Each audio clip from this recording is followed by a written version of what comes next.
You must fundamentally deconstruct the economic architecture of organized faith and secular morality to realize that you are the victim of the oldest and most sophisticated Ponzi scheme in human history, designed to siphon off the surplus productivity of the working class and transfer it to a non-productive priestly caste under the guise of spiritual insurance. The concept of the tithe, or the social pressure to donate, to give back, to support the cause, is effectively a gross revenue tax levied on your existence by an authority that provides zero material warranty for its services. You are purchasing a future option on salvation or social approval that has no expiration date and no delivery guarantee, paying for it with the finite hours of your biological life that you traded for currency. The system operates on the injection of original debt, where you are born into a state of moral deficit, original sin, or social privilege. And the only way to service the interest on this debt is to perpetually liquidate your capital in favor of the institution. They have engineered a guilt-as-a-service (GaaS) platform where the user interface is shame and the payment gateway is the collection plate or the charity gala. You are taught the camel and the needle paradox, that it is difficult for a rich man to enter the kingdom, specifically to induce a wealth phobia in your subconscious, forcing you to psychologically reject money the moment it touches your hands, treating it as dirty matter that must be cleansed by giving it away to the very people who claim to despise it, yet who seemingly have no issue accumulating tax-free real estate portfolios that rival the Vatican. This is the sanctified wealth transfer. You, the producer, toil in the marketplace, facing the risks of bankruptcy, litigation, and market volatility, operating on thin margins to scrape together a profit. The institution, the non-producer, takes a royalty off the top of your labor without sharing in any of your risk. If you go bankrupt, the church or society does not bail you out. They simply move to the next host. You are subsidizing their immunity to the market. You must understand that charity, in its institutionalized form, is often a mechanism for poverty maintenance, not poverty alleviation. By giving away your capital to help the poor, you are often funding the administrative bloat of a bureaucracy that relies on the existence of the poor to justify its own payroll. The sovereign architect recognizes that the most moral action a man can take is the accumulation of power, because only a man with a fortress of capital can actually affect change, whereas a man who has donated himself into mediocrity is just another mouth to feed. You are cutting off your own arm to feed a hungry dog, leaving you with one arm and a dog that will be hungry again tomorrow. The dog does not need your flesh. It needs you to build a factory to produce food, but the ideology demands the flesh, because the suffering is the point. The suffering validates the doctrine. You are suffering from altruistic castration. The belief that I have enough or I should share is a virus planted by those who want your slice of the pie.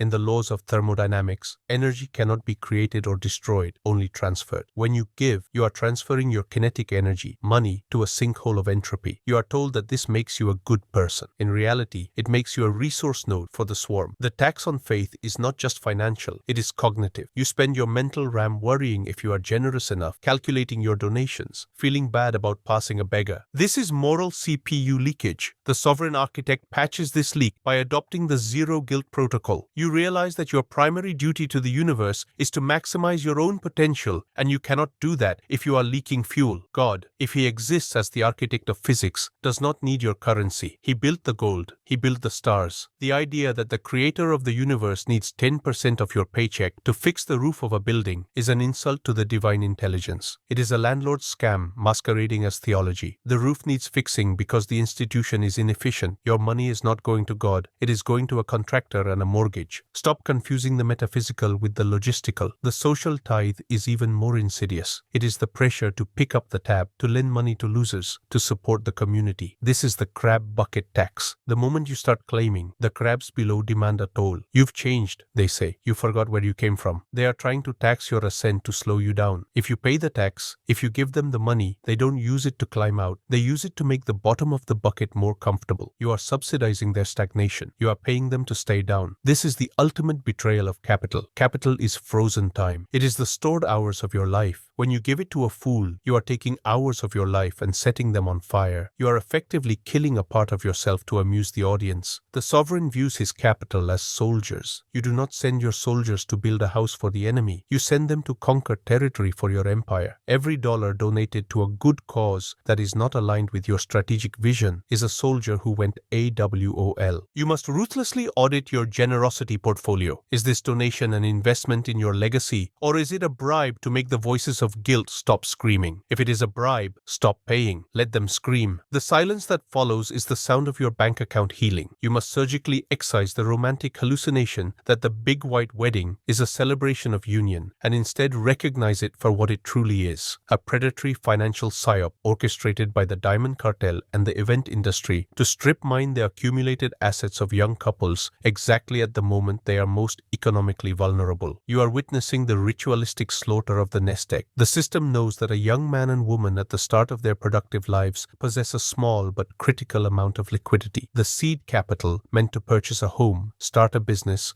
or compound in the market, and the system has engineered a social imperative to liquidate this capital in a single 6-hour window of performative narcissism. They have convinced you that the size of the rock on the finger is directly proportional to the volume of love in the heart, a lie manufactured by the De Beers marketing department in the 1930s to offload surplus inventory of a carbon allotrope that is neither rare nor particularly valuable on the secondary market. When you spend 3 months' salary on an engagement ring, you are not buying an asset. You are buying a depreciating liability that loses 50% of its value the moment it leaves the showroom. A purchase that signals to the world that you are easily manipulated by slogans and terrified of social judgment. You are effectively wearing a stupidity tax on your hand, signaling to every predator in the ecosystem that you value shiny objects over sovereign stability. The ceremony itself is a narcissistic supply event designed to bankrupt the host. You are pressured to invite 200 people, half of whom you haven't spoken to in a decade, and the other half who are secretly judging the quality of the appetizers, and pay a premium per head that rivals a Michelin star mortgage payment. This is the catering mafia extracting a tax on your joy. You are paying for the flowers that will die in 24 hours, the dress that will be worn once and then entombed in a plastic bag, and the photographer whose sole job is to create a filtered, curated evidence file that proves to Instagram that you were happy for one specific afternoon. This is the Disney algorithm at work, the programming implanted in childhood that demands a fairy tale ending regardless of the financial carnage required to produce it. The tragic irony is that the financial stress caused by the debt incurred to pay for the wedding is the #1 statistical predictor of the subsequent divorce. You are literally financing the destruction of the marriage to pay for the celebration of the marriage. It is a snake eating its own tail, dipped in gold leaf. The sovereign architect views the wedding industrial complex as a compliance test. Society is testing to see if you are willing to immolate your future to conform to the herd's expectations. If you succumb, you prove you are a sheep. If you refuse, if you go to the courthouse, sign the contract for $40, and invest the $50,000 you save into a rental property or a diversified portfolio, you prove you are a wolf. You are prioritizing the marriage, the 50-year contract of mutual empire building, over the wedding, the 6-hour party for leeches. The pressure you feel from your in-laws, your peers, and your partner to splurge is the crab bucket trying to pull you back down. They cannot stand the idea that you might start your life with a surplus instead of a deficit. They want you in debt because debt makes you obedient. A couple with no debt and $50,000 in the bank is dangerous. They can take risks. They can quit jobs. They can move. A couple with $30,000 in credit card debt for a party is docile. They must work. They must obey. They must stay in the lane. This pathology extends to the funeral tax, the morbid cousin of the wedding scam. The death industry preys on grief, just as the wedding industry preys on love. They shame you into buying the mahogany casket with velvet lining, the concrete vault, and the prime real estate in the cemetery, implying that if you choose the pine box or the cremation, you didn't really love the deceased. This is emotional extortion. You are burying thousands of dollars of capital in the ground to be eaten by worms, capital that could have been used to support the grandchildren of the deceased. The dead do not care about velvet. The dead care about legacy, and legacy is built with assets, not with expensive boxes. The sovereign architect recognizes that rituals are necessary for the human psyche, but expensive rituals are a trap for the financial fool. You must separate the sacred from the commercial. You can honor your love or your dead with dignity, silence, and presence, none of which cost a cent. The moment a price tag is attached to a feeling, you are no longer engaging in a spiritual act. You are engaging in a transaction where you are the mark. You must adopt the ROI of ritual mindset. What is the return on investment of a $50,000 wedding? It is zero. In fact, it is negative because it creates a precedent of overspending that will haunt the relationship. The memory of the party fades in a week. The interest payments on the loan last for years. Compare this to the ROI of investing that same $50,000 in the S&P 500 or a down payment on a duplex. Over 30 years, years, that seed capital grows into a fortress of freedom. By burning it on the party, you are not just spending $50,000, you are killing the $500,000 that it would have become. You are murdering your unborn financial freedom to buy a round of drinks for people who will forget your name. This is not romance. This is financial infanticide. You are killing the baby in the cradle. The sovereign couple signs the paper, eats a good steak, and goes home to plot their takeover of the world. They do not perform for the audience. They own the theater. You must internalize the humiliating truth that the entire luxury goods sector, from high fashion to German automobiles, is not designed for the wealthy. It is designed for the aspirational poor, a demographic of high-income, low-net worth individuals who are desperate to mask their insecurity with the symbols of competence. Real wealth is quiet. It whispers because it has nothing to prove. Fake wealth is loud. It screams because it is terrified of being discovered. When you purchase a $2,000 handbag or an $80,000 car on finance, you are engaging in peacocking for predators. You are flashing bright colors to attract a mate or intimidate a rival. But in the modern economic jungle, you are merely attracting the IRAs, the thieves, and the parasites who see your flashiness as a signal that you are ready to be harvested. You are effectively painting a target on your back while simultaneously draining the ammunition, cash, you need to defend yourself. This is financial suicide via semiotics. You are killing your future to curate your present. We must analyze the Veblen-Good paradox. In standard economics, as price rises, demand falls. In the twisted psychology of the luxury prison, as price rises, demand increases because the high price is the feature. You are not paying for the quality of the leather. You are paying for the exclusionary barrier. You are paying to say, I can afford this and you cannot. But the sovereign architect looks at this transaction and sees a fool. The fool pays a 5,000% markup for a logo that was manufactured in the same factory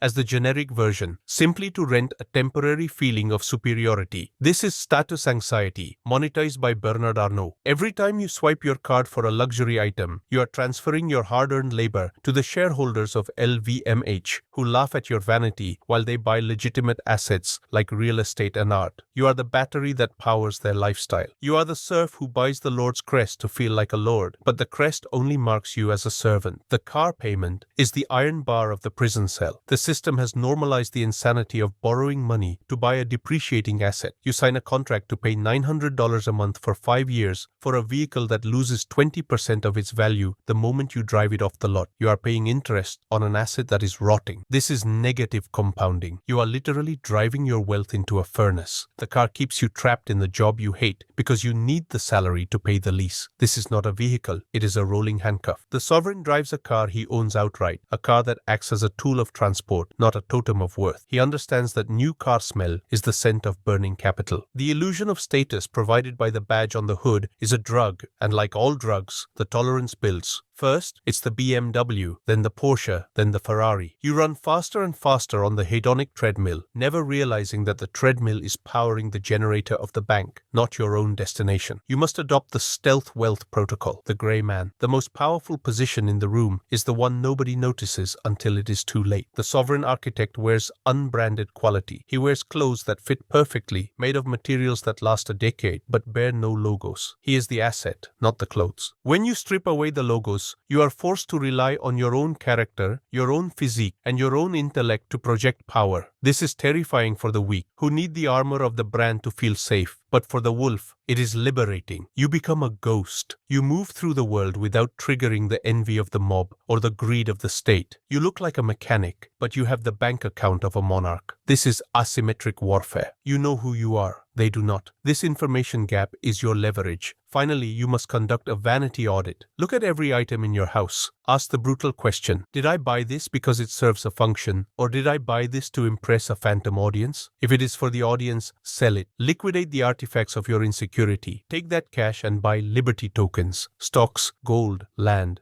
Bitcoin. Things that do not rust. Things that do not care if you look cool. Things that work for you while you sleep. The luxury prison is built with the bricks of your own ego. The door is unlocked. You just have to put down the heavy luggage of looking rich to walk through it. The moment you stop caring what the sheep think of your wool is the moment you become the shepherd.